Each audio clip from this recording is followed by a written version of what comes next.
यवतमाळच्या राळेगावमध्ये आदिवासी मुलींची तस्करी, भाजपचे जिल्हाध्यक्ष प्रफुल्ल चव्हाणांचा गंभीर आरोप। तर या प्रकरणी आरोपी अमन कुरेशीला अटक झाल्याची मंत्री अशोक उईकेंची माहिती।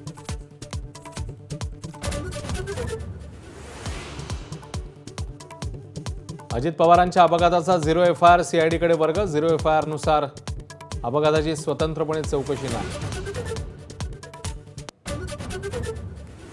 राज्यातील पोटनिवडणुकांसाठी मुख्यमंत्री प्रचार मैदानात। बारामती आणि राहुरीत 2 दिवस प्रचार करणार। फडणवीसांच्या जाहीर सभा।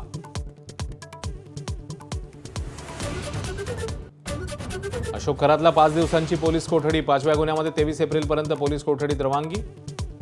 तर तब्येत ठीक नसल्याने खरातवर औषधोपचार करण्याच्या न्यायाधीशांच्या पोलिसांना सूचना।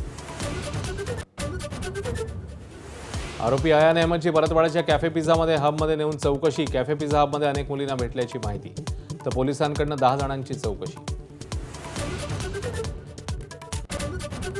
पंतप्रधान मोदींनी आचारसंहिता भंग केल्याची भाकपची निवडणूक आयोगाकडे तक्रार। मोदींचं कालचं भाषण राजकीय, गंभीरपणे चौकशी करून कारवाईची मागणी।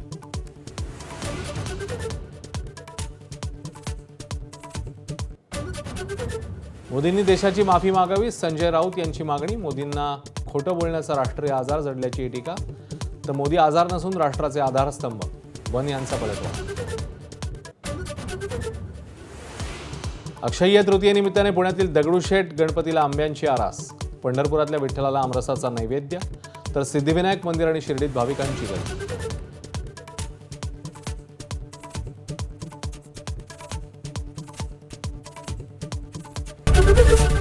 एबीपी माझा, उघडा डोळे बघा नीट।